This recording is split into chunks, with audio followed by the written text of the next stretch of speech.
ఏమవుతుందంటే చాలా మంది ఆర్టిస్టులకి ఇలాంటి ఫంక్షన్కి వచ్చినప్పుడు వాళ్ళ పర్సనల్ ఫీలింగ్స్ చెప్పుకోవాలని ఉంటుంది. ఎప్పుడుకో కానీ ఇలాంటి ఛాన్స్ దొరకదు. అలాంటి ఫీలింగ్స్ వాళ్ళు చెప్పే లోపల మాట్లాడతాను బ్రదర్, ఇవాళ అందరికీ రౌండ్ అప్ ఇచ్చే వెళ్తాను, నన్ను నమ్ము. ఆర్టిస్ట్ చాలా మంది వాళ్ళ పర్సనల్ ఫీలింగ్స్ చెప్పాలనుకుంటారు, కానీ కాకపోతే వాళ్ళకి ఏమవుతుందంటే ఒక భయం ఉంటుంది. మీరు ఇలా పవర్ స్టార్ అరుస్తుంటే ఆయన అంత పెద్ద హీరో కాబట్టి కంగారు పడి ఏదో మెకానికల్ పవర్ స్టార్ కొంచెం 2 నిమిషాలు చెప్పేసి సరే అంత పెద్ద హీరో కదా ఎంతమంది అరుస్తున్నారు కదా అని అరిసే అదే ఆయన ఏదో ఆర్టిస్ట్ కూడా మెకానికల్ మాట్లాడేసి వెళ్ళిపోతారు. మీరు యాక్చువల్ అరవకుండా సరదాగా వాళ్ళు చెప్పేది వింటే వాళ్ళ పర్సనల్ ఫీలింగ్స్ వాళ్ళు చెప్పుకుంటారు. At the same time Pawan Kalyan గారి గురించి అందంగా చెప్పుకుని వెళ్తారు. మీరు ఎన్నిసార్లు అరవమని అరుస్తూనే ఉంటాను. పవర్ స్టార్ తెలుసుకుంటాను.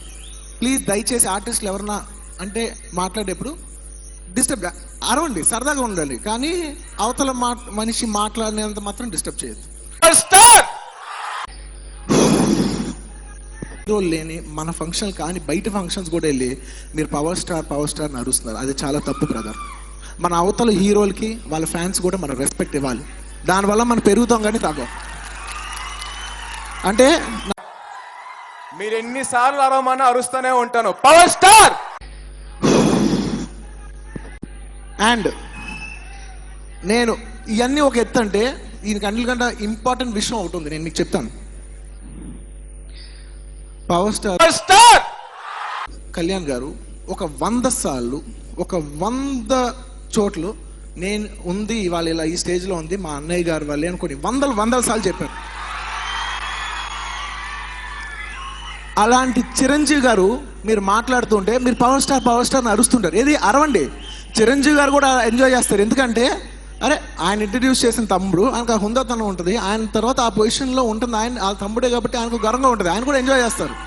కానీ మీరు అరిసే విధానం మాత్రం చిరంజీవి గారు అంత స్టేజ్ ఉన్న వ్యక్తి నెక్స్ట్ మాట మాట్లాడినంత అరుస్తున్నారు చూసారా, అది చాలా చాలా తప్పు. అంటే చాలా విషయాల్లో నేను చెప్తాను, అంటే కొన్ని సందర్భాలు ఎలా ఉంటాయంటే అది పొలిటికల్ వల్ల రీజన్స్ కావచ్చు, చాలా కారణాల వల్ల ఆయన ఎందుకులే ఇప్పుడు కళ్యాణ్ గురించి మాట్లాడటం అని అవాయిడ్ చేసేసి ఆయన మాట్లాడుతుంటే మీరు పవర్ స్టార్ గుచ్చి అడుగుతున్నారు చూసారా, అది నాకు నచ్చలేదు.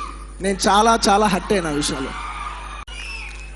ఆయన మాట్లాడేప్పుడు మాత్రం మీరు అలా అరిసి ఆయన పబ్లిక్లో మీడియా ముందు అందరి ముందు ఇన్సల్ట్ చేయడం నాకు నచ్చలేదు. నేను ఓపెన్గా చెప్తాను, నేను అక్కడ కట్ అయ్యాను.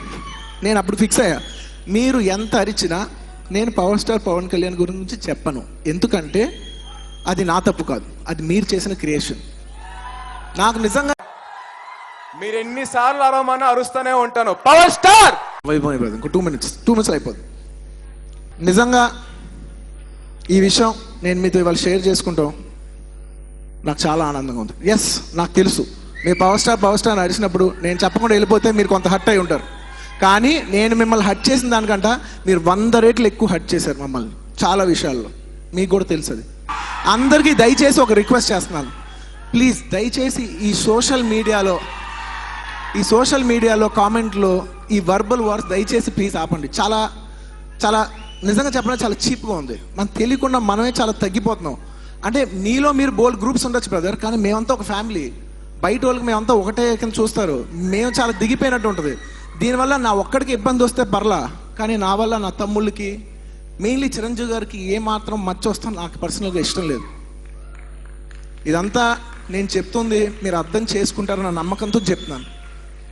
అరుస్తారు చక్కగా, అంటే ఒక విధంగా బిహేవ్ చేస్తారని నేను నమ్ముతున్నాను. ఖచ్చితంగా మీరు నన్ను అపార్థం చేసుకోరు, నన్ను అర్థం చేసుకుంటారని నేను నమ్ముతాను. మీరు చేస్తారు, నాకు తెలుసు. Thank you very much. ఇప్పుడు నేను పవర్ స్టార్ అంటాను, మీరు ఒకసారి అలవండి మీ ఆనందం కోసం. పవర్ స్టార్ గట్టిగా ఒకసారి పవర్ స్టార్ అని చెప్పి అరవండి అయ్యా. కమాన్ పవర్ స్టార్.